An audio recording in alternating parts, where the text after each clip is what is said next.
আসসালামু আলাইকুম। আয়েশা সিলতি কিচেন থেকে খুবই মজার দুর্দান্ত স্বাদের একটা জলপাই আচার রেসিপি নিয়ে চলে আসলাম। আজকে এই জলপাই আচারটা আমার বোন তৈরি করছে, টক ঝাল মিষ্টি। তো আমার বোনের হাতের আচারও খুব মজা হয়, তাই ভাবলাম আপনাদের সাথে একটু শেয়ার করি। তো প্রথমেই ও জলপাইগুলোকে পরিষ্কার করে ধুয়ে নিয়েছে, তারপর এখানে একটা পাত্রে পানি দিয়ে এটাকে সেদ্ধ দিয়ে দিয়েছে। তো হাফ সেদ্ধ হওয়ার পর তারপর কি করছি আমি নিজেও যেমন শিখছি আমার বোনের কাছ থেকে ওর রেসিপিটা, তো আপনারাও শিখে নিন। বলি সেদ্ধ তো হয়ে গেল, হ্যাঁ, তারপর কি করছ আমাকে একটু বলো তো। পানি নিংড়ে নিয়ে তা এখন পানি থাকা যাবে না জলপার মধ্যে, একদম শুকনা ড্রাই হয়ে গেছে। হ্যাঁ, হ্যাঁ, এটা আমি এলা কি টিস্যু দিয়ে মুছে নিছো না তুমি? কিছু না, ওই যে অনেকক্ষণ অনেকক্ষণ পড়ে যায়। হ্যাঁ, আমি কয়েক ঘন্টা সেদ্ধটা দেখেন খুলে যাবে না, শক্ত থাকবে একটু, কারণ বাকিটুকু তো আমার দেখি, আমি একটু দেখি চড়াই করবো, কিন্তু এটা কিন্তু আমি রোদে শুকাবো না। হ্যাঁ, অনেক টাইট। হ্যাঁ, জাস্ট একটু মানে একটু নরম, একদম পানি নাই দেখুন। আর নরম তা পুরোটা করা যাবে না। হ্যাঁ, পুরো করলে তারপরে এটা গলে যাবে। সেক্ষেত্রে এটা তো আমি চুলাই করব, রোদে দিব না। হ্যাঁ, চুলাই একটু নরম হবে। হ্যাঁ, বুঝতে পারছি বুঝতে পারছি। এখন এটার মধ্যে আমি একটু ম্যারিনেট করে রাখবো। এটা একটু কি এটা রসুন, যেরকম গরুর মাংস যেরকম এক টেবিল স্পুন, সেরকম এরকম একটু রসুন দেবো। আচার একটু রসুন দিলে ভালো লাগে, বাটা রসুন 2 টেবিল স্পুন রসুন বাটা দিয়ে দিল। আচ্ছা, রসুন বাটা। হ্যাঁ, আর একটু আদা দিব।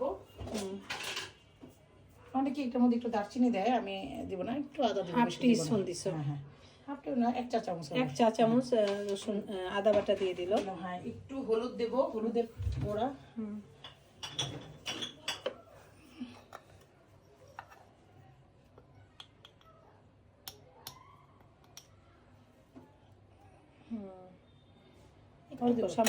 সামান্য দিব।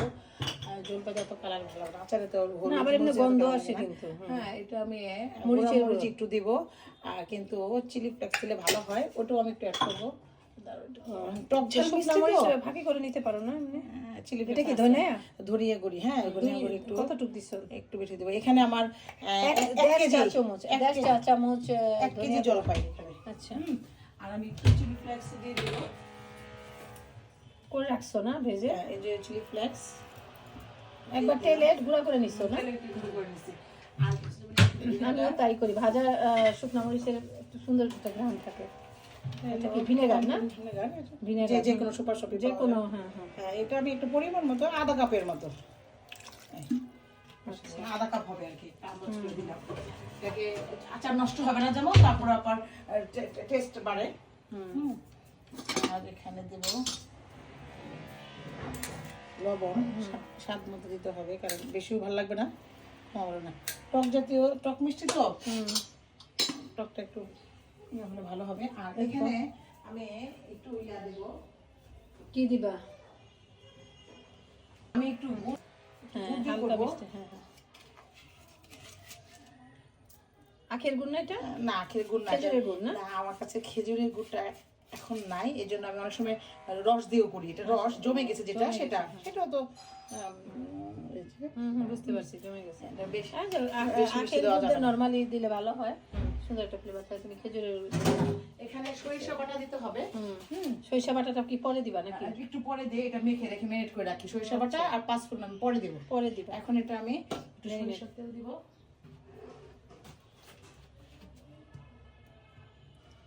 সরিষার তেল আমি, যেহেতু এটা আমার রোদে শুকানো না, ঘরে এমনিতেই থাকবে, সেক্ষেত্রে আর ইয়ে করবো না।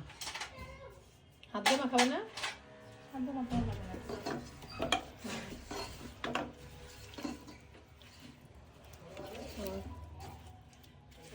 মাথাতে এয়ার মেসেজ করতে আছে। দেখি কি অবস্থা। দেখে আমি এটা এখন ম্যারিনেট করে রেখে দিলাম। ঢেকে রেখে দিই না? হ্যাঁ, একটু 5-6 ঘন্টা থাকবে। ওকে, কোনো সমস্যা নেই। তাহলে আচারের মধ্যে এগুলো ঢুকে যাবে মশলাগুলো। আচ্ছা আচ্ছা, ঠিক আছে। তাহলে আমরা 6 ঘন্টা পর আবার ব্যাক করব এখানে সাথে সাথে। এখন এই ম্যারিনেট করা হয়ে গিয়েছে প্রায় 6-7 ঘন্টা। এরপর এটা এখন আবার চুলাই দিয়ে দিল। দেখুন ইয়াটা গলে গেছে। কই ইয়াটা কোথায়? কাঠিতে নাড়া দাও তো, পুলি দেখি। করতে হবে কিন্তু মৃদু আছে না? হ্যাঁ, দেখো মশলা সব গলে গেছে। হ্যাঁ, এই কাসন্দ দিছো? কাসন্দ না, সরি, সরিষা। হ্যাঁ, সরিষা বাটা দিয়েছি। দিয়ে দিছো? হ্যাঁ, অল্প একটু ছিল বাসায়, এটা দিয়ে দিয়েছি। ও আচ্ছা আচ্ছা, ও সরিষা বাটা ছিল। কতটুকু পরিমাণ দিছো এটা? এখানে 1 কেজি তো মানে 2-3 টেবিল চামচ। 3 টেবিল চামচ পরিমাণ সরিষা বাটা দিয়েছি, কিন্তু আর কোনো মশলা তো দেও নাই, তাই না? না না, ওই তখন দিলাম, পাঁচফোড়ন। না 5 ফোড়নটা একটু পরে দিব, ও আচ্ছা, নামানোর আগে দিব, এখন দিব না।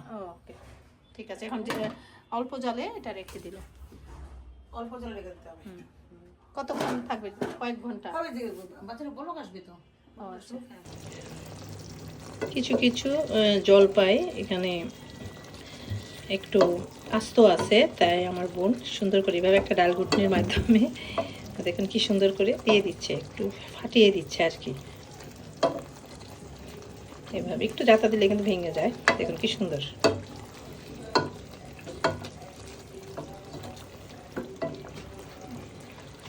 পাঁচফোড়ন দাও নাই না পলি এখনো? নামানোর আগে দিবা। এই দেখুন কিছু আছে আস্ত, আবার কিছু আছে একটু নরম হয়ে গিয়েছে। দিদি এখন আমি 1 ঘন্টা তো হয়ে গেল তোমাদের, তোমার এটা জাল হতে হতে আরো সময় রাখবা না? এখন কি দিচ্ছ? আমার প্রায় পাঁচফোড়ন হয়ে গেছে। হ্যাঁ, 5 ফোড়নটা আমি একটু দিয়ে দেবো, 4 চামচের 1 চামচ এই পরিমাণ। কি সুন্দর ঘ্রাণ আসতেছে। স্মেলটা আমি দিয়ে না। হ্যাঁ, এটা তোমার নাড়া দাও বলি, দেখি নাড়া দাও।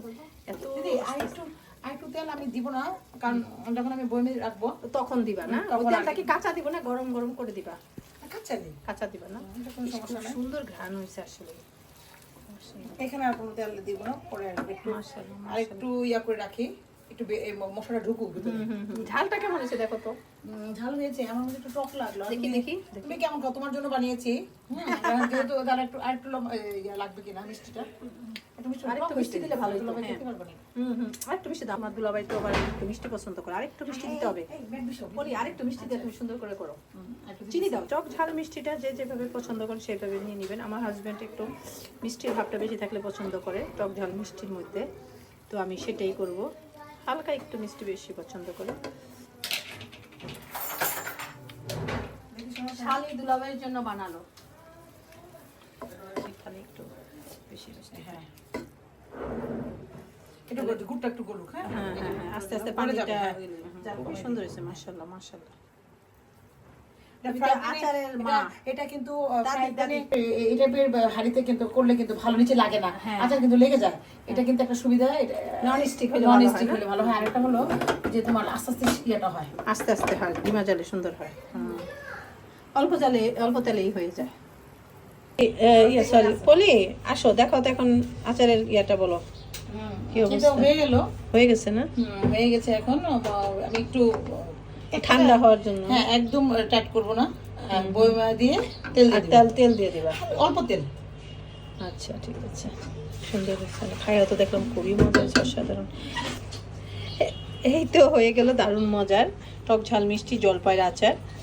অসাধারণ মজার এই রেসিপিটি আপনাদের সাথে শেয়ার করছি, আপনারাও বেশি বেশি করে শেয়ার করবেন আর বাসায় অবশ্যই বানিয়ে খাবেন, খুবই মজা। আর নতুন নতুন এরকম সুন্দর সুন্দর মজার মজার রেসিপি নিয়ে আবারও চলে আসবো ইনশাল্লাহ আয়েশা হেলদি কিচেন থেকে। আল্লাহ হাফিজ।